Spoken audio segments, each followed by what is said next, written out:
प्रभू हा लेंथ आणि हे 40 दिवसाचे उपवास आमच्या जीवनामध्ये आम्ही कशा प्रकारे लागू करावेत, या लेंथ समयात तुझे लेकरे या नात्याने आम्ही काय करावं, आमच्या जबाबदाऱ्या काय, आमच्या आध्यात्मिक एक्सरसाइज काय, या तू आम्हाला दाखवून दे. तुझ्या वचनातून तू आमच्याशी बोल आणि हा लेंथ 40 दिवसाचा उपवास समयकाळ आमच्यासाठी आशीर्वादाचं कारण ठरू दे. माझे शब्द आणि विचार तुला मान्य असोत आणि हे सर्व प्रियजन जे कोणी हा व्हिडिओ ऐकत आहे, हा मेसेज ऐकत आहे, त्यांच्यासाठी आशीर्वादाचे कारण ठरू दे. येशूच्या नावात आमेन. आपल्या सर्वांना लेंथ समयाच्या हार्दिक शुभेच्छा. आजपासून आपण 40 दिवसाच्या उपवासांना सुरुवात केलेली आहे. आजचा पहिला उपवास आहे आणि या 40 दिवसाच्या उपवास समयातून आपण जात असताना देवाचं वचन या लेंथ समयाबद्दल, या 40 दिवसाच्या उपवास काळाबद्दल काय सांगतं, याकडे आपण लक्ष देऊया. त्याचप्रमाणे हा जो लेंथ समय आहे, या लेंथ समयाचा उत्साह संपूर्ण जगामध्ये केला जातो. मग ते कॅथोलिक असू द्या, ते ऑर्थोडॉक्स असू द्या, ते मेनलाईन्स असू द्या, की ते पेंटेकॉस्टल असू द्या, सर्वजण या 40 दिवसाच्या उपवास प्रार्थनेचा आनंद घेत असतात आणि हा उत्साह साजरा करत असतात. पद्धती वेगवेगळ्या आहेत, सिद्धांत वेगवेगळे आहेत, परंतु 40 दिवसाचा उपवास काळ समय हा सगळ्यांसाठी अतिशय पवित्र आणि गंभीर अशा प्रकारचा आहे. परंतु बऱ्याच वेळा या उपवास काळातून जात असताना, या लेंथमधून जात असताना व्यवस्थित त्याची माहिती नसल्यामुळं, ज्ञान नसल्यामुळं अनेक लोकांना हे उपवास कसे करावेत की नाही करावेत, अनेक कन्फ्युजन असल्यामुळं ते या उपवास प्रार्थनेच्या काळामध्ये त्या गोष्टी करू शकत नाहीत किंवा त्यांना त्या गोष्टी करता येत नाही ज्या देवाच्या वचनानुसार केल्या पाहिजे. या पुढील काही काळ या लेंथ समयाबद्दल आपण काही गोष्टी देवाच्या वचनातून ऐकूया. हा लेंथ समय संपूर्ण विश्वभरामध्ये, मग तो कुठलाही कॉन्टिनेंट असू द्या, कुठलाही खंड असू द्या, तो आपला एशिया खंड असो, आफ्रिका खंड असो, युरोप खंड असो, ऑस्ट्रेलिया खंड असो, अमेरिका खंड असो, प्रत्येक खंडामध्ये, जगातल्या प्रत्येक देशामध्ये 40 दिवसाच्या उपवास प्रार्थना होत असतात. या उपवास प्रार्थना करत असताना हा जो लेंथ शब्द आहे, या लेंथ शब्दाचा अर्थ स्प्रिंग टाईम किंवा वसंत ऋतू. आणि तुम्ही पहा, मोस्टली दरवर्षी ह्या 40 दिवसाच्या उपवास प्रार्थना या वसंत ऋतूत सुरू होतात. कधी या फेब्रुवारीमध्ये सुरू होतात, या वर्षी मार्चमध्ये सुरू होत आहे. फेब्रुवारी मार्च याच महिन्याच्या सुरू होतात, कारण या काळामध्ये वसंत ऋतू जो आहे तो आलेला असतो. याच्यासाठी जो ग्रीक शब्द आला आहे तो आहे तेसरा कोणता, ज्याचा अर्थ होतो 40. आणि म्हणून या लेंथमध्ये 40 दिवस उपवास प्रार्थना केल्या जातात. या 40 दिवसाच्या ज्या उपवास प्रार्थना आहेत त्याला फार मोठा इतिहास आहे. आता अनेकांना हा प्रश्न आहे की ह्या कधी चालू झाल्या, लेंथ कोणी सुरू केला. अनेकांना हा प्रश्न आहे की हा मी पाळला पाहिजे का नाही पाळला पाहिजे, लेंथमध्ये कपडे काय घातले पाहिजे, काय खाल्लं पाहिजे, अनेक प्रकारचे प्रश्न आहेत. बायबल लेंथबद्दल काय सांगतं, बायबलमध्ये लेंथ शब्द कुठं आला आहे का, या सगळ्या प्रश्नांची उत्तर आपण या संदेशामध्ये घेऊन येत आहोत. अशासाठी की आजपासून हे 40 दिवस आपण उपवास प्रार्थना करत असताना, या 40 दिवसाच्या उपवास प्रार्थनेतून आपण जात असताना आपल्या मनात कुठला संशय नसावा. तर हे सगळ्या ज्या गोष्टी घडत आहे याची सविस्तर आणि व्यवस्थित आपल्याकडं बिब्लिकल माहिती पण असावी आणि ऐतिहासिक माहिती पण असावी. मोस्टली हा जो लेंथ आहे, या लेंथला येशू ख्रिस्ताने जे 40 दिवस उपवास केले म्हणून आम्ही पण 40 दिवस उपवास करतो, अशा प्रकारचा एक दृष्टिकोन ठेवून पाळला जातो. परंतु ज्यावेळेस आम्ही इतिहासामध्ये जातो, मंडळीच्या इतिहासामध्ये जातो, तेव्हा आम्हाला मंडळीचा जो उद्देश होता या 40 दिवसाच्या उपवास प्रार्थना चालू करायचा, तो थोडा भिन्न होता किंवा तो थोडा वेगळा होता. मंडळीने हे जे उपवास सुरू केले याचं प्रमुख एक कारण होतं येशू ख्रिस्ताचं पुनरुत्थान साजरं करणं. येशू ख्रिस्त जो मरणावर विजय झाला होता पहिल्या शतकामध्ये, त्यावेळेस मंडळीने असं ठरवलं की आपण जो पुनरुत्थान झालेला येशू ख्रिस्त आहे त्याचा विजय उत्सव उपवासाने सुरू करू. आणि अशा प्रकारचे इतिहासकार सांगतात, स्कॉलर सांगतात की पहिल्या मंडळीने सुरुवातीला एकच दिवसाचा उपवास केला, 40 दिवसाचा नाही. आणि हा जो एक दिवसाचा उपवास केला गेला हा ईस्टरच्या दिवशी होता. लक्षपूर्वक आहे का? ईस्टरच्या दिवशी किंवा पुनरुत्थानाच्या दिवसाच्या दिवशी. आणि हा उपवास याच्यासाठी केला गेला की प्रभू येशू ख्रिस्तांनी आमच्यासाठी खूप दुःख सहन केलं, त्याचे खूप हालहाल झाले. आपण पाहिलं तर आपल्याला माहिती आहे या दिवसांना दुःखाचे दिवस पण म्हणतात, कारण येशू ख्रिस्तांनी या दिवसांमध्ये 2000 वर्षापूर्वी आपल्या सगळ्यांसाठी वधस्तंभावरचं मरण पत्करलं. आणि म्हणून पहिली मंडळी ते सगळं दुःख स्मरण करून या उपवासाने ईस्टरला सामोरे जात होती की प्रभू येशू ख्रिस्ताने आमच्या अपराध शोधावर घेतले. आणि म्हणून या लेन समायला पश्चातापाचे दिवस पण म्हणतात, या लेन समायला शोकाचे दिवस पण म्हणतात, या लेंत समायला दुःखाचे दिवस पण म्हणतात. पहिल्या मंडळीचा उद्देश हा होता की येशू ख्रिस्ताच्या दुःखाची आठवण करणं. या लेंथमधून आपण सर्वजण जात असताना आवर्जून येशू ख्रिस्ताच्या दुःखाची आपण आठवण केली पाहिजे. येशू ख्रिस्ताने जे आमच्यासाठी दुःख सहन केलं, वधस्तंभ व्हायला, आमचे सर्व अपराध त्याने जे स्वतःवर घेतले. आणि तो जसं पूर्वीच्या काळी जुन्या काळामध्ये कोकरा अर्पण केला जायचा आणि त्या कोकऱ्याला मारलं जायचं, कापलं जायचं, त्याचे तुकडे तुकडे केले जायचे, त्याचं रक्त ओतलं जायचं, त्या प्रकारे येशू ख्रिस्त वधस्तंभावर तो कोकरा झाला. ही आठवण पहिली मंडळी करत होती आणि सुरुवात त्यांनी उपवासाने केली. नंतर असाही इतिहास आहे की 3 दिवस हे उपवास चालले, शुक्रवार, शनिवार, रविवार. सुरुवातीला 1 दिवस होता, नंतर हे 3 दिवसावर आले, गुड फ्रायडे, गुड सॅटर्डे आणि संडे, रिझरेक्शन संडे. अशा प्रकारे 3 दिवस हे उपवास केले गेल्याची पण नोंद इतिहासामध्ये सापडते. सुरुवातीचा काळ मी तुम्हाला सांगते, आजपासून जवळजवळ 2000 वर्ष. आणि ज्यावेळेस एका दिवसाचे 3 दिवसावर आले आणि हे पुढं चाललं, तर इसवी सन 33 मध्ये असं म्हणतात की मंडळीने हा निर्णय घेतला की का बरे 40 दिवस हे करू नयेत, 40 दिवस उपवासात का घालू नयेत. आणि मग 40 दिवसाच्या उपवासाची प्रथा सुरू झाली. पहिल्या शतकामध्ये अशा प्रकारच्या नोंदी आहेत. परंतु प्रामुख्याने जेव्हा आम्ही 3ऱ्या शतकामध्ये येतो, 315 मध्ये जी निकेची धर्म परिषद झाली, ज्या ठिकाणी पहिला ख्रिश्चन बादशाह कॉन्स्टंटाईन आणि जगभरातले, कारण ख्रिश्चनिटी तेव्हा जगात पसरली होती, येशू ख्रिस्ताला स्वर्गात जाऊन आता 300 वर्ष झाले होते, जगभरात सगळीकडे शुभवर्तमान गेलं होतं. येशूच्या 12 शिष्यांनी मंडळांनी सगळीकडे शुभवर्तमान नेलं होतं. जगभरात मंडळ्या होत्या, आफ्रिका खंडात, हर एक खंडामध्ये, एशिया खंडात, युरोप खंडात.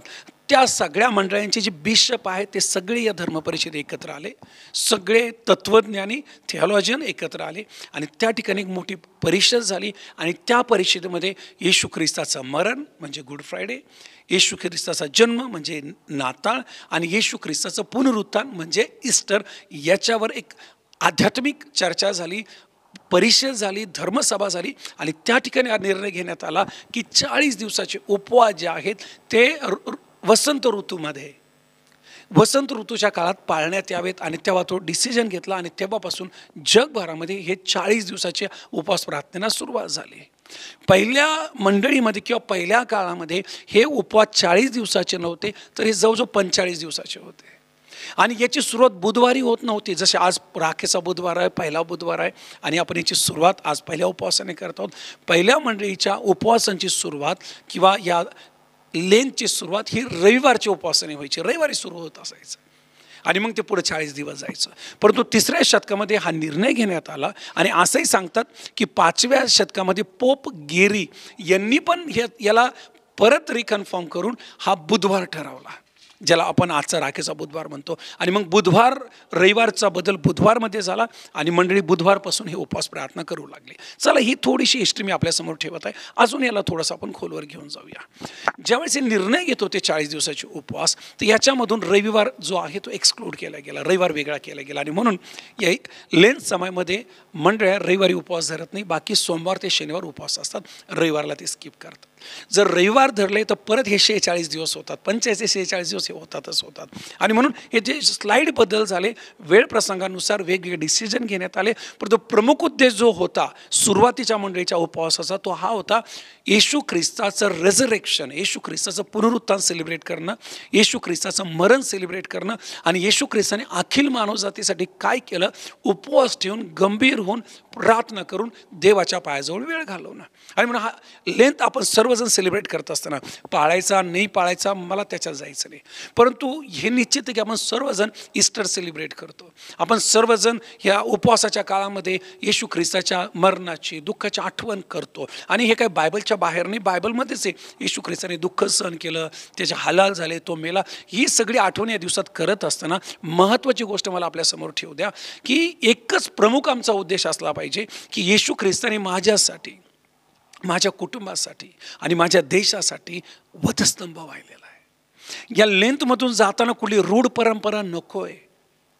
दरवर्षी येत आहे, मी करतोय, 40 दिवस चालत आहे आणि मग नंतर मी जसा होतो तसा, नंतर मी जशी होते तशी. 40 दिवस कुठले व्यसन नाही, 40 दिवस कुठल्या शिव्या नाही, 40 दिवस काही लोक तर आपल्याला सांगते भपकेदार कपडे पण घालत नाहीत, पायात चपला पण घालत नाही, दाढी वाढवतील, मटणाला हात लावणार नाही, दारूला हात लावणार नाही, कुठल्या वस्तूंना हात लावणार नाही, गुटख्याला नाही, शिव्या नाही. 40 दिवस म्हणजे देवदूता समान. पण जसे 40 दिवस संपतात जैसे ते वैसे नाही. या लेंथमध्ये प्रमुख आपला उद्देश हा असला पाहिजे की मला 40 दिवसासाठी नाही किंवा 1 दिवसासाठी नाही, मला कायमचं पापाचा पश्चाताप करायचा आहे आणि मला कायमचं पापाला मारायचं आहे. हा आहे लेंथचा प्रमुख उद्देश. किंवा पहिल्या मंडळीने, 3ऱ्या शतकातल्या मंडळीने, 5व्या शतकातल्या मंडळीने याच्यासाठीच लेंथ पाळला होता किंवा याच्यासाठीच उपवास प्रार्थना केल्या होत्या की मी पापाला मेलोय कारण माझ्या येशूने माझे पाप स्वतःवर घेतलेले आहे. आणि म्हणून हा लेंथ सेलिब्रेट करत असताना प्रमुख गोष्ट आपण लक्षात ठेवू, हे जरी दुःखाचे दिवस याला म्हणतात किंवा याला उपवासाचे दिवस म्हणतात, पण याला सगळ्यात वर पश्चातापाचे दिवस पण म्हणतात. आजच्या दिवशी राखेचा बुधवार सेलिब्रेट केला जातो. याच्यासाठी आमचा आणखीन एक व्हिडिओ आम्ही अपलोड केलेला आहे, आवर्जून तो पहा. त्याच्यामध्ये राखेचा बुधवार हा स्पेशल कॉन्सेप्ट आणि टॉपिक आम्ही ठेवलेला आहे, त्याच्यात ह्या सगळ्या डिटेल तुम्हाला भेटतील. आजचा हा राखेचा बुधवार आहे आणि या राखेच्या बुधवारला अनेक चर्चेसमध्ये कपाळावर राख लावल्या जाते, क्रॉस काढल्या जातो, राख वाटल्या जाते. आणि ही जी राख वाटणं, लावणं, याच्या मागचा प्रमुख उद्देश राख नव्हता, याच्या मागचा प्रमुख उद्देश पश्चाताप होता. जुन्या काळामध्ये जेव्हा जेव्हा उपवास धरले गेले ते राखेत बसायचे. याचा अर्थ हा नाही की राखेला महत्त्व होतं, राख ही गरम असते, जेव्हा ती अंगाला लावले जायची चटके बसायचे म्हणजे शरीराला ते वेदना द्यायचे.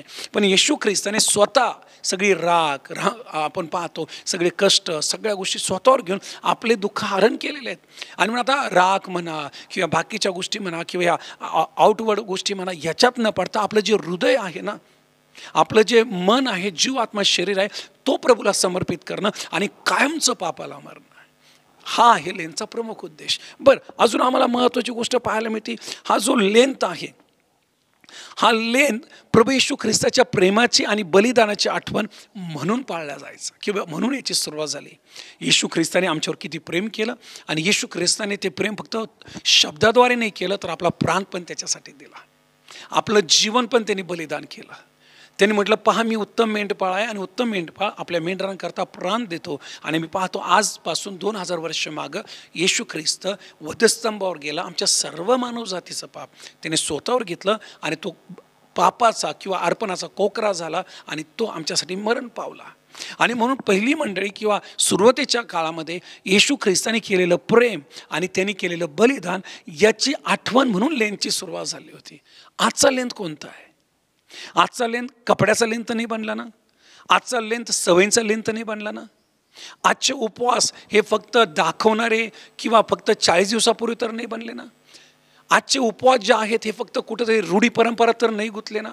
पहिल्या मंडळीने किंवा पहिल्या शतकातल्या मंडळीने, सुरुवातीच्या मंडळीने येशू ख्रिस्ताचं प्रेम आणि येशू ख्रिस्ताचं बलिदान याच्यासाठी याची स्थापना केली आणि याच्यासाठी ते याला पुढं घेऊन गेले. 40 दिवस उपवास करणं खूप चांगलं आहे, पण 40 दिवसापुरतेच उपवास करणं आणि परत मग जसं होतं तसं नाही. आम्हाला उपवास प्रार्थनेचा जो बॅकअप आहे, उपवास प्रार्थनेचं जे जीवन आहे, हे आमच्या ख्रिस्ती जीवनामध्ये सातत्याने ठेवलं पाहिजे. जसं मी उपवास प्रार्थनेकडे येतो आणि 40 या शब्दाकडे येतो, आजपासून 40 दिवसाचे उपवास सुरू झाले म्हणून मी आपल्यासमोर या गोष्टी ठेवत आहे. तर पवित्र शास्त्रामध्ये उपवासांचा वेगवेगळ्या माध्यमातून वेगवेगळ्या ठिकाणी उल्लेख आलेला आहे. 1 दिवसाचा उपवास तर इस्रायल लोकांसाठी कंपल्सरी असायचा. 2 दिवसाचे उपवास जे धार्मिक जीवन जगतात असे शास्त्री पुरुषी हे 2 दिवस आठवड्यातून उपवास धरायचे. साधारणातला साधारण यहुदी 1 दिवस उपवास धरायचा आणि या 1 दिवसाच्या उपवासाचा प्रमुख उद्देश असायचा पश्चाताप. तुम्ही पहा, जेव्हा योना निनवेमध्ये गेला आणि त्याने आव्हान केलं की तुमचा नाश होणारे, या लोकांनी उपवास केला पश्चाताप केला. म्हणून एक दिवसाचा उपवास जसं मी बायबलमध्ये पाहतो, याचा प्रमुख उद्देश असायचा पाप अंगीकरणं आणि पापापासून मागं फिरणं. पवित्र शास्त्रामध्ये आम्हाला 3 दिवसाचे उपवास पण पाहायला मिळतात. 5 दिवसाचे, 7 दिवसाचे, 11 दिवसाचे, 10 दिवसाचे, 21 दिवसाचे आणि मग आम्हाला सगळ्यात वरचा आकडा जो पाहायला मिळतो तो जे आजपासून आम्ही 40 दिवस उपवास प्रार्थना करणारे लोक आहोत, हा 40 दिवसाचा आकडा सगळ्यात वर आम्हाला पाहायला मिळतो. याच्यापेक्षाही जास्त उपवास आहेत, पण त्याचा उल्लेख रेअर आहे किंवा शब्दशी उल्लेख नाही आहे. म्हणून आम्ही पाहतो की पवित्र शास्त्रामध्ये असं काही म्हटलं नाही की 1 दिवसाचा उपवास करा, 10 दिवसाचे करा, 40 दिवसाचे करा. प्रभू येशू ख्रिस्ताने त्याच्या शिष्यांना कुठंच म्हटलं नाही की 40 दिवसाचे उपवास करा, मी केले तसे. परंतु जर देवाचा आत्मा आपल्याला करायला लावतो, आपण करत आहात, प्रभूला धन्यवाद असतो. परंतु उपवास करत असताना येशूचं दुःख मी वाहतोय, येशूचं क्रॉस मी वाहतोय, ही मेंटॅलिटी न ठेवता येशू ख्रिस्ताने माझ्या पापांची क्षमा केली, वधस्तंभावर तो गेला आणि त्याने आपलं बलिदान दिलं, त्याचं प्रेम याची आठवण करणं आणि स्वतःला चेक करणं की येशूने जी किंमत मोजली, येशूने जे बलिदान केलं ते व्यर्थ तर नाही गेलं ना. माझ्या जीवनात अशी एखादी घाणेरडी तर सवय किंवा बाब नाही ना जी माझ्या जीवनाला खराब करत आहे. असं एखादं पाप तर नाही ना, एखादी अशा प्रकारचा कॅरेक्टर तर नाही ना ज्या ठिकाणी येशूचं प्रेम आणि बलिदान जे आहे ते व्यर्थ जाते. आणि जर असं वाटतं की होय असं होते, ते व्यर्थ जाते, तर आपण उपवास प्रार्थनेत वेळ घालावा. मग 1 दिवस करू शकता. या 40 दिवसामध्ये काही लोक आठवड्यातून फक्त 2 उपवास करतात, बुधवार शुक्रवार. काही लोक 1च दिवस करतात, फक्त शुक्रवार. काही लोक या 40 दिवसांमध्ये 10 उपवास करतात. काही लोक शेवटचे 10 करतात, काही लोक सुरुवातीचे 10 करतात. काही 7 दिवस करतात, काही 8 दिवस करतात, काही 40 दिवस करतात. जसा देवाचा आत्मा तुम्हाला प्रेरणा देईल, 1 दिवस करा, 5 दिवस करा, 10 दिवस करा, 40 दिवस करा. परंतु हे नावाला होता कामा नाही, करायचे म्हणून करायला कामा नाही. तर या उपवासाचं रिझल्ट आलं पाहिजे. या उपवासामध्ये माझा प्रभू येशू ख्रिस्त पवित्र आहे, त्याने माझं पाप व्हायलेलं आहे आणि मला पण त्याच्या पावलावर पावलं टाकून त्याच्या मागं चालायचं आहे. येशूने आमचा वधस्तंभ उचलला आहे, आता मला स्वतःचा वधस्तंभ उचलायचा आहे. लुकाचं शुभवर्तमान 9 अध्याय वचन 23. जो कोणी माझ्या मागे येऊ पाहतो त्याने प्रति दिवशी आपला वधस्तंभ उचलावा आणि त्याने माझं अनुसरण करावं. आणखीन एक या 40 दिवसाच्या उपवासाचा प्रमुख उद्देश हा होता ईस्टर सेलिब्रेट करणं. आजपासून पुढचे 40 दिवस उपवास चालतील आणि आज नंतर 40व्या दिवशी आपण सर्वजण ईस्टर सेलिब्रेट करणार आहोत. आजच्या नंतर जे पुढचे 40 दिवस राहतील, रविवार सोडून, त्या दिवशी राहील पुनरुत्थानाचा दिवस. पहिल्या मंडळीचा प्रमुख उद्देश होता पुनरुत्थान सेलिब्रेट झालं पाहिजे. मरण नाही, दुःख नाही, मानवी गोष्टी नाही, पुनरुत्थित गोष्टी, रिवायवलिस्ट गोष्टी, रिस्टोरेशन गोष्टी, नवीन उत्पत्तीच्या गोष्टी. आजपासून आपण या उपवास प्रार्थनेत जात असताना माझी देवाकडे प्रार्थना आहे की येणारा ईस्टर, येणारा गुड फ्रायडे, येणारा झावळ्याचा रविवार, येणारा मोंदी गुरुवार, हे जे येणारे आपल्यासाठी पवित्र उत्साह आहेत, आम्ही आजपासून पुढे 40 दिवस जात असताना आम्ही त्याची तयारी करावी. मेलेला ख्रिस्त माझ्या जीवनात राहता कामा नये, फक्त दुःखी ख्रिस्त माझ्या जीवनात राहता कामा नये, फक्त वधस्तंभ वाहणारा ख्रिस्तच माझ्या जीवनात राहता कामा नये आणि मी तसाच राहता कामा नये. माझ्या जीवनामध्ये या 40 दिवसांमध्ये पुनरुत्थित ख्रिस्त असला पाहिजे. माझ्या जीवनामध्ये या 40 दिवसामध्ये विजयी ख्रिस्त असला पाहिजे. पहिली मंडळी आणि सुरुवातीच्या मंडळ्या त्यांनी हे उपवास अशासाठी सुरू केले होते की त्यांना पुनरुत्थान सेलिब्रेट करायचं होतं, त्यांना जिवंत झालेला येशू जगाला दाखवायचा होता. माझी प्रार्थना आहे देवाच्या पायाजवळ आपल्या प्रत्येकासाठी, या 40 दिवसातून आपण जात असताना उपवास करा किंवा नका करू, पण या 40 दिवसामध्ये तुम्ही प्रार्थना करत असताना, या 40 दिवसामध्ये सर्व विश्व उपवास प्रार्थनेत वेळ घालवत असताना, यावर्षी परमेश्वर तुम्हाला आणि मला अशी कृपा देव की येणाऱ्या ईस्टरला, येणाऱ्या रिझरेक्शन संडेला आपण सर्वजण पुनरुत्थित ख्रिस्ताला प्रतिष्ठित करू. प्रभू उठला आहे, प्रभू उठला आहे म्हणून नाही होणार, आम्हाला पण उठावं लागणार आहे. प्रभू जिवंत झाला आहे, प्रभू जिवंत झालेला आहे, प्रेज द लॉर्ड, आणि तो झालेलाच आहे, खरोखर झालेला आहे. पण मी तर मेलेलो नाही ना, माझे व्यसनं जशाच्या तसे नाहीत ना, माझ्या घाणेरड्या सवयी जशाच्या तशा नाहीत ना. या गोष्टी चाचप नाही या 40 दिवसामध्ये. आणि या उपवासाचा जो प्रमुख उद्देश आहे पुनरुत्थित ख्रिस्त आणि पश्चातापी ख्रिस्ती जीवन, याच्यामध्ये आपल्याला स्वतःला ठेवायचं आहे. आपण कचित पिढ्यांपासून ख्रिस्ती असाल, कचित आपण ज्याला आपण म्हणतो की नवीन ख्रिस्ती व्यक्ती असाल, किंवा आपल्या अनेक पिढ्यांपासून आपण ख्रिस्ती जीवन जगत असाल, परंतु देवाकडे ही माझी प्रार्थना आहे की या सगळ्यातून आपण जात असताना परमेश्वर या 40 दिवसाच्या उपवास प्रार्थनेमध्ये आपल्याला खराखुरा लेंथ जो पहिल्या शतकातल्या मंडळांनी साजरा केला, हा उद्देश ठेवून की पश्चातापी जीवन आणि पुनरुत्थित जीवन. ख्रिस्तामध्ये जगत असताना आम्हाला पश्चातापात चालायचं आहे, आम्हाला प्रार्थनेत चालायचं आहे, आम्हाला उपवासात चालायचं आहे आणि आम्हाला स्वतःचं देवबापाला अर्पण करायचं. चल अजून पुढे मी तुम्हाला घेऊन जातो. आता लेन समयातून आपण सर्वजण जात असताना याचा उद्देश आपल्या लक्षात आला की पश्चाताप. उद्देश आपल्या लक्षात आला पुनरुत्थित ख्रिस्त. उद्देश आपल्या लक्षात आला देवाचं प्रेम. हे याचे प्रमुख उद्देश आहे. आज लोक काही म्हणतात याला पाळा, काही म्हणतात नका पाळू, मला त्या याच्यात जायचं नाही. परंतु तीन प्रमुख उद्देश पहिल्या शतकात आणि तिसऱ्या शतकात आणि पाचव्या शतकात ज्या ज्या मोठ्या मोठ्या परिषद झाल्या त्यांचे प्रमुख उद्देश होते. नंबर 1, येशूने सहन केलेलं मानवजातीसाठी दुःख. देवाने जगावर एवढं प्रेम केलं की त्याने आपला एकुलता एक पुत्र दिला, देवाचं प्रेम. आणि तिसरी गोष्ट, तो मरणात नाही थांबला, मरण त्याला थांबू शकलं नाही, तो जिवंत झालाय, हा संदेश जगाला देणं. एकच आहे ज्याची कबर आज बी रिकामी आहे, एकच आहे जो मरणातून उठलेला आहे आणि एकच आहे जो परत येणार आहे, एकच आहे जो मार्ग, सत्य आणि जीवन आहे, तो म्हणजे प्रभू येशू ख्रिस्त. हे स्वतःला, आपल्या कुटुंबाला आणि जगाला प्रदर्शित करणं हा होता पहिल्या मंडळीचा उद्देश. हा लेंथ आपण सेलिब्रेट करत असताना हे 3 उद्देश लक्षात ठेवा. देवाचं प्रेम, येशू ख्रिस्ताचं अर्पण आणि त्याचं पुनरुत्थान. या गोष्टी आमच्या जीवनाला लागू करायच्यात, आमच्या जीवनातून दाखवायच्यात आणि जगाला पण आम्हाला प्रकट करायच्यात. आता हा लेंथ सेलिब्रेट करत असताना या लेंथला धरून खूप सगळं कन्फ्युजन आहे. लेंथला धरून खूप सगळी खिचडी आहे, खूप सगळी खिचडी. कळत नाही नेमकं काय करावं काय करू नये, अनेक प्रश्न आहेत. सेवकाईमध्ये मागील 20 वर्षापेक्षा जास्त काळ मला सेवेत झाला. इतके छोटे छोटे प्रश्न येतात. पास्टर कपडे कोणते घालावेत, पास्टर याच्यात खावं काय, पास्टर याच्यामध्ये काय बोलावं काय बोलू नये, अनेक छोटे छोटे प्रश्न, अजून किचकट प्रश्न आहेत. आणि या सगळ्या प्रश्नांची उत्तर आपल्या समोर मी कॉमनली ठेवत आहे.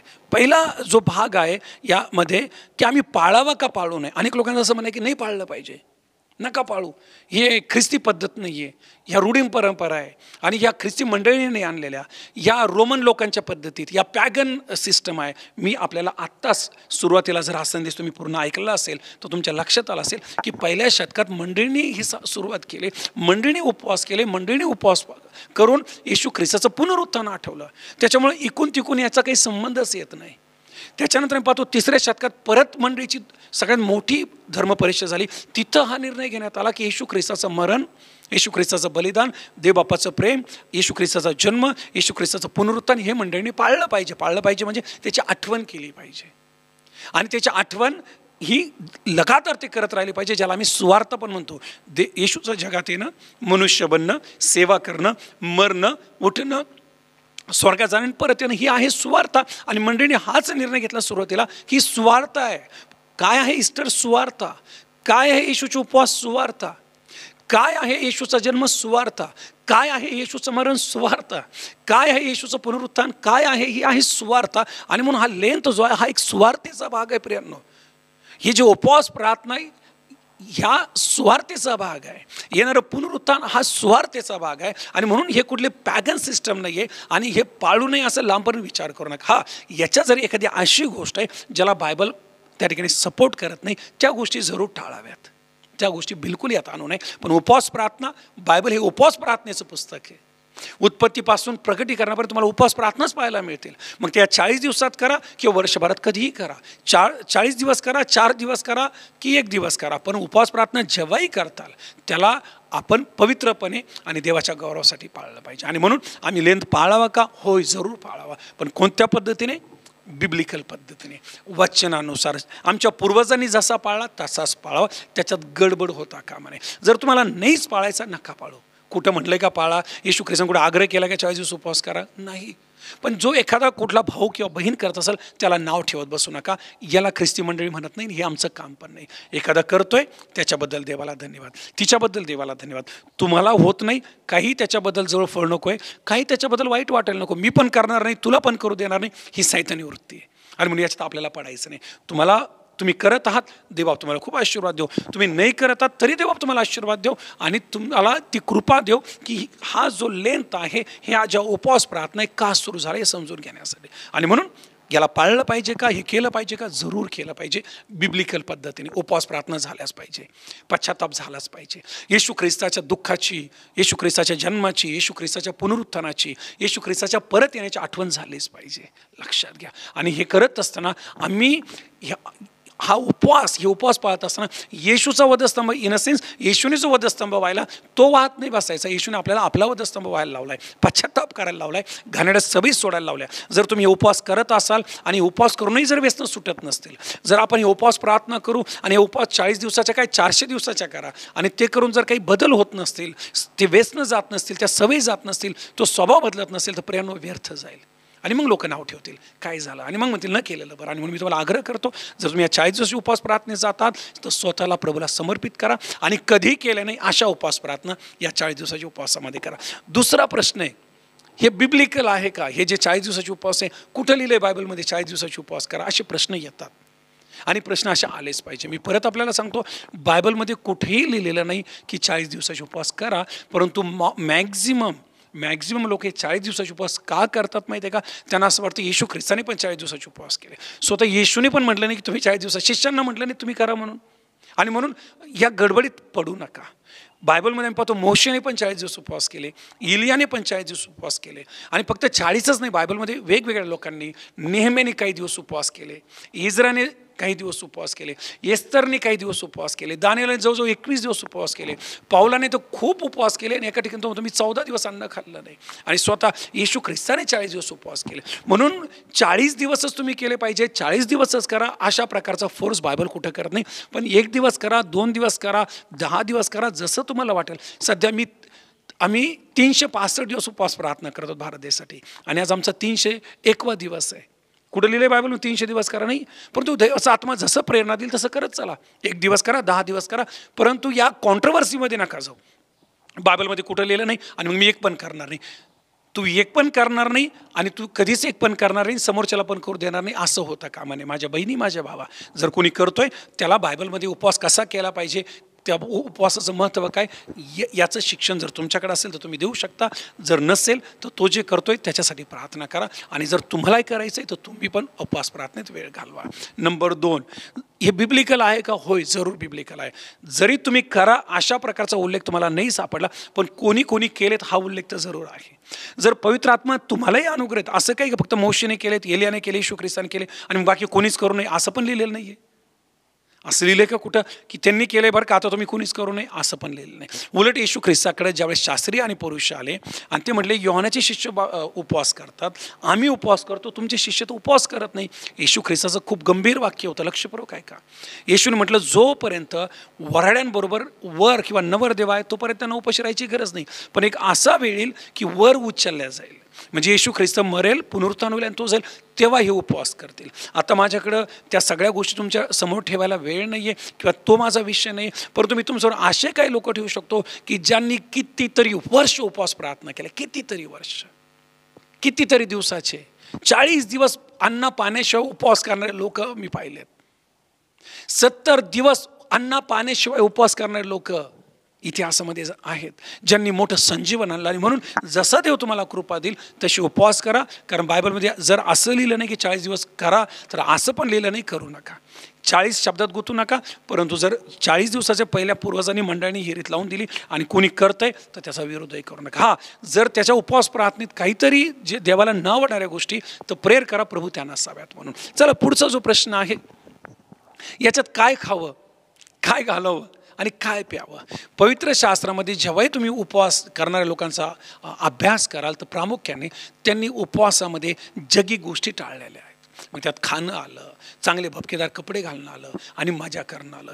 तुम्ही पहा, जेव्हा जुन्याकरता मी लोकांचे उपवास पाहतो, ते राखेत बसायचे, गोंद-ताट घालायचे, सगळे आपलं लक्झरियस लाईफ ते बाजूला ठेवायचे, सगळ्या सुखसुविधा बाजूला ठेवायचे, पूर्ण अन्न वर्ज्य करायचे. तुमच्या आणि माझ्या उपवासामध्ये आजच्या सूर्यास्तापासून उद्याच्या सूर्यास्तापर्यंत काही जेवण येतं कामा नये. आज रात्री जेव्हा तुम्ही उपवास सोडताल तेव्हा ते उद्या रात्रीपर्यंत मध्ये दुसरं काहीच कामं येतं कामा नये. ना मोबाईल, ना लेकरं, ना जग, ना संसार. या प्रकारे आम्हाला उपवास करायचा आहे. कुठलं पाप त्यात आलं पाहिजे नाही, कुठली जगिकता त्याच्यात आली नाही पाहिजे. कसा उपवास करावा, तर त्याच्यामध्ये पवित्रपणा असला पाहिजे. आता याच्यात काय खावं, काय खाऊ नये. सुरुवातीच्या काळामधल्या ज्या मंडळ्या झाल्या त्या याच्यामध्ये नॉनव्हेज खात नव्हत्या. नॉनव्हेज टाळायच्या कारण याला दुःखाचे दिवस म्हटलं जायचं. आजच्याही बऱ्याच मंडळी आहेत, बरेच लोक आहेत, ते याच्या 40 दिवसात मटण खात नाही. नो प्रॉब्लेम, ते खात नाहीत, प्रभूला धन्यवाद असो. कोणी त्यांना खापण म्हणू नका. त्यांना जशी कृपा मिळते तसं त्यांना करू द्या. आजच्या काळामध्ये मटण न खाणं म्हणजे आले मोठा त्याग आहे.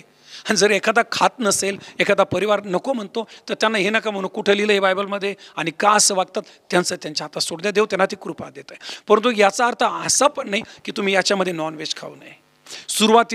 सुरुवातीच्या काळामध्ये याच्यामध्ये नॉनव्हेज नव्हतं. नंतर जी पुढची परिषद झाली 315मध्ये, तिथं हा निर्णय घेण्यात आला की बुधवार, शुक्रवार आणि रविवार त्यात मटण खाऊ नये, बाकीचे दिवस खाऊ शकतात. आणि नंतर 5व्या शतकात पोप गिरी यांनी तो अजून याच्यात बदल घडवले आणि ते म्हणले ईस्टर, गुड फ्रायडे, जे दुःखाचा जी वीक आहे त्या वीकमध्ये खाऊ नये, बाकी तुम्ही खाऊ शकता. पहा कसे कसे बदल घडत आले. आणि म्हणून मी परत तुम्हाला सांगेल की आम्हाला ते करायचं जे बायबलमध्ये सांगितलं आहे. खाण्याने पिण्याने देवाचं राज्यावर परिणाम होत नाही. देवाच्या राज्यावर परिणाम होतो आपल्या सवयींनी, आपल्या जीवनाने, आपल्या वागण्याने, आपल्या करण्याने. म्हणून मी आपल्याला आव्हान करेल की या उपवासामध्ये काय खावं, काहीही खाऊ शकता, पण ते खाणं जे आहे देवाच्या गौरवासाठी असलं आणि ते खाणं जे आहे त्या खाण्यातून तुमच्या उपवासाला पुष्टी मिळाली पाहिजे, ताकद मिळाली पाहिजे. मग ते नॉनव्हेज असो की व्हेज असो, जे काही तुम्ही खाल प्रभूला गौरव असो. आणि म्हणून या खाण्यापिण्यात, कपड्याला त्यात पडण्यामध्ये गुंतण्यापेक्षा कृपा करून होईल तेवढं आपल्या आत्मिक अन्नावर आपण जोर देऊया. याच्यामध्ये काय खावं, प्रार्थना खाव्यात, म्हणजे जास्तीत जास्त प्रार्थना कराव्यात. याच्यामध्ये काय खावं, याच्यामध्ये जास्तीत जास्त देवाचं वचन खावं. या 40 दिवसात तुम्ही पूर्ण बायबल वाचून पूर्ण करू शकता जर निर्णय घेतला तर, काहीच कठीण नाही. आणि म्हणून याच्यामध्ये काय खावं, देवाचं वचन. याच्यामध्ये काय करावं, आराधना. याच्यामध्ये काय करावं, प्रार्थना. याच्यामध्ये काय करावं, आम्ही जास्तीत जास्त याच्यामध्ये देवाच्या पायाजवळ बसावं. आणि महत्त्वाची गोष्ट, अतिशय महत्त्वाची गोष्ट, यामध्ये या उपवास प्रार्थनेमध्ये आम्ही त्या गोष्टी बिलकुल करता कामा नये ज्या गोष्टी आम्हाला विटाळतील. म्हणजे आले व्यसन.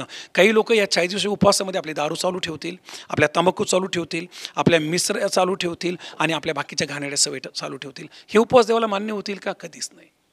येशूच्या दुःखाची आठवण करताय, येशूच्या मरणाची आठवण करताय, येशूच्या बलिदानाची आठवण करताय, येशूच्या पुनरुत्थानाची आठवण करताय, येशूच्या वधस्तंभाची आठवण करताय, देवबापाच्या प्रेमाची आठवण करताय, येणाऱ्या ईस्टरसाठी स्वतःची तयारी करताय. आणि त्यात व्यसन नाही. ना व्यसनं असावेत, ना विटाळणाऱ्या गोष्टी असावेत. शेवटचा अजून एक महत्त्वाचा प्रश्न, हे उपवास कोणी करावेत? हे उपवास कोणीही करू शकतं. या उपवासाला असल्या कुठल्या कंडिशन नाही की तू करावे आणि तू करू नये. पाळकही करू शकतो, मंडळी करू शकते, आंटी करू शकते, विधवा करू शकतो, विधूर करू शकतो, लेकरं करू शकतात. परंतु मोस्टली पहिल्या काळामधल्या मंडळीने 14 वर्षाचं एक अट ठेवली होती. कारण त्याला असं की 14 वर्ष अशासाठी लावून धरले होते की जे लेकर आहेत त्यांना एक मॅच्युरिटी असावी की ते काय करतात, बळजबरी होऊ नये. हे उपवास करण्यासाठी वयाची कुठली अट नाही आहे, याच्यासाठी कुठला फोर्स पण नाही आहे आणि याच्यासाठी कुठली बळजबरी पण नाही आहे. तसं असतं तर आपण सगळ्यांनी 40 दिवस उपवास केले असते. काही करतात, काही करत नाही. परंतु यासाठी वयाची कुठली मर्यादा आहे का? बिलकुल नाही. याच्यामध्ये कुठला ज्याला आपण म्हणतो की काही अशा लिमिटेशन्स आहेत का? बिलकुल नाही. कोणीही हे करू शकतं, पण आपल्या आरोग्याची काळजी घेऊन. कोणी हे करू शकतं आपल्या शरीराची काळजी घेऊन. जर तुम्हाला डायबिटीज आहे, शुगर आहे, तुम्ही प्रेग्नेंट आहात किंवा तुम्हाला अजून काही व्याधी आहेत ज्या व्याधी तुम्हाला मरणाकडे नेऊ शकतात, तर आवर्जून तुम्ही मेडिकल हेल्थ जी तुमची काळजी ती करून उपवास करावेत. परत मी रिपीट करतो, जर तुम्हाला कुठले आजार आहे किंवा प्रेग्नेंट आहात किंवा कुठल्या प्रकारचे इंजेक्शन चालू आहेत, गोळ्या चालू आहेत, तर तुम्ही प्रार्थनापूर्वक डॉक्टरचा पण त्याचा सल्ला घ्यावा आवर्जून आणि बायबलचा सगळ्यात वर सल्ला ठेवून मग निर्णय घ्यावा की उपवास कसे करायचे. कुठलीही भावना याच्यात घालून किंवा कुठल्याही प्रकारचं याच्यामध्ये इमोशन्स घालून नाही, तर आम्हाला आत्म्याच्या प्रेरणेने हा उपवास प्रार्थना करायचा आहे. आणि मग सगळ्यात महत्त्वाची गोष्ट जी आहे, मी किती दिवस उपवास केले पाहिजे? मी परत सांगेल तुम्हाला, 1 दिवस करा या 40 दिवसात, 2 दिवस करा, 40 दिवस करा, प्रभू तुम्हाला अनुग्रह देव. पण असं काही नाही की तू एवढेच दिवस केले पाहिजे, तू तेवढेच दिवस केले पाहिजे. येशूने कुठे हे म्हटलं नाही आणि कुठल्या संदेष्ट्यांनी पण हे म्हटलं नाही आणि शास्त्रात कुठंच असं म्हटलं नाही की एवढे दिवस करा. तुमच्यावर आहे की तुम्हाला किती दिवस करायचे. 1, 10, 5, 2, 10, 21, 40 प्रभू तुम्हाला कृपा देव. असं नाही 40 झाले म्हणजे संपलं, 40 दिवसच करा असं पण कुठं नाही. तुम्ही 41 दिवस पण चालू ठेवा, 45 दिवस पण चालू ठेवा, 100 दिवस पण चालू ठेवा. पहा देव तुम्हाला कसं चालवतोय, देवाचं वचन तुम्हाला कसं प्रेरणा देत आहे. मनुष्य काय म्हणतो याच्यापेक्षा देव काय म्हणतो हे महत्त्वाचं आहे. आणि म्हणून आज या लेंथला सुरुवात करत असताना या ज्या गोष्टी मी आपल्यासमोर ठेवलेल्या आहेत, या गोष्टी तुम्हाला जास्तीत जास्त लेंथ सेलिब्रेट करत असताना, लेंथमधून जात असताना या उपवास प्रार्थना व्यवस्थित करण्यासाठी सहाय्य करू. या सगळ्या गोष्टी, या सगळ्या बाबी तुम्हाला शक्ती देव, कृपा देव. आणि जे छोटे छोटे प्रश्न होते, छोटे छोटे डाऊट होते, या शिक्षणाद्वारे ते सगळे निघून जाऊ. आणि या 40 दिवसामध्ये प्रभू येशू ख्रिस्ताचं बलिदान, त्याचं प्रेम, त्याची कुर्बानी आणि त्याचं पुनरुत्थान आणि त्याचं तुमच्या आणि माझ्यासाठी असलेलं सगळी आपुलकी ही तुमच्या आणि माझ्या जीवनामध्ये उघड हो. प्रभू आपल्या या उपवास प्रार्थनेमध्ये आपल्याला अशी शक्ती देव, अशी कृपा देव की याच्या अगोदर आपण अशा उपवास प्रार्थना कधीच केल्या नाही. जे काही डाऊट्स असतील, जे काही बंधन असतील, या मेसेजच्या माध्यमातून ते तुटो आणि तुम्ही अशा प्रकारची उपवास प्रार्थना करणारे बनो जे बायबलला मान्य आहे, जे देवाच्या राज्याला मान्य आहे. मला तुमच्यासाठी प्रार्थना करू द्या. प्रेमळ देव बापा, आज आमच्याशी बोललास, या सर्व गोष्टी आज तुम्हाला उघड केल्यास. आणि लेंथ म्हणजे काय, लेंथचा उद्देश काय, लेंथमध्ये काय केलं पाहिजे, लेंथमधले उपवास कसे आम्ही पाळले पाहिजे, या लेंथमध्ये आम्ही काय कंडिशन आहेत, काय अटी, काय शर्ती आहेत, या लेंथबद्दल जे गैरसमज आहेत, या लेंथला धरून जे काही कन्फ्युजन आहे, या सगळ्या गोष्टी आज तू आमच्यासमोर मांडल्या. प्रभू आम्ही तुला धन्यवाद देतो. हे प्रियजन हा व्हिडिओ ऐकत असताना माझी प्रार्थना आहे प्रभू, तू त्यांच्याशी बोल, तुझं वचन त्यांच्या जीवनात कार्य करू दे. आणि यातले काही लोक उपवास करत असतील, कदाचित काही करत नसतील, कदाचित या व्हिडिओनंतर काही, या संदेशानंतर काही करायचा निर्णय घेतील. या प्रियजनांना या लेनच्या प्रमुख उद्देशात घेऊन ये प्रभू. पवित्रता, पवित्रता आणि पवित्रता, प्रार्थना, प्रार्थना आणि प्रार्थना, आणि समर्पण आणि समर्पण आणि समर्पण. प्रभू, लेंथ म्हणजे प्रार्थना, लेंथ म्हणजे पवित्रता, लेंथ म्हणजे समर्पण आणि लेंथ म्हणजे तुझं प्रेम. या उद्देशाने आमचे प्रियजन यावर्षी आपल्या उपवास प्रार्थना तुला सादर करू दे. पुढील 40 दिवस या सगळ्यातून आम्ही सगळेजण जात असताना, उपवासातून, प्रार्थनेतून, वेगवेगळ्या ॲक्टिव्हिटीजमधून पवित्र आत्म्या तुम्हाला शुद्ध आणि पवित्र कर. अशी जर एखादी गोष्ट असेल जी तुला आमच्या जीवनात नको आहे, ते व्यसन, तो स्वभाव, ती कृती या 40 दिवसाच्या उपवास प्रार्थनेत निघून जाऊ दे. आणि तुझे लोक एक नवीन उत्पत्ती होऊ दे. तुझे लोक प्रभू शुद्ध आणि पवित्र जीवनात येऊ दे. ते जे व्यसन असतील या उपवास प्रार्थनेत कायमचे निघून जावं.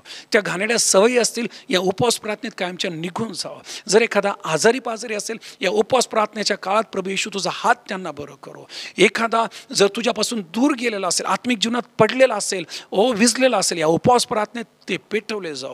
ते चर्च, ते सन्माननीय सेवक, ते तरुण, त्या महिला जे या उपवास प्रार्थनेत वेळ घालवतील, 1 दिवस करो, 2 दिवस करो, 10 दिवस करो, 40 दिवस करो, 50 दिवस करो, प्रभू स्पर्श कर आणि या उपवास प्रार्थना त्यांच्या जीवनामध्ये मोठं संजीवन घेऊन येऊ दे.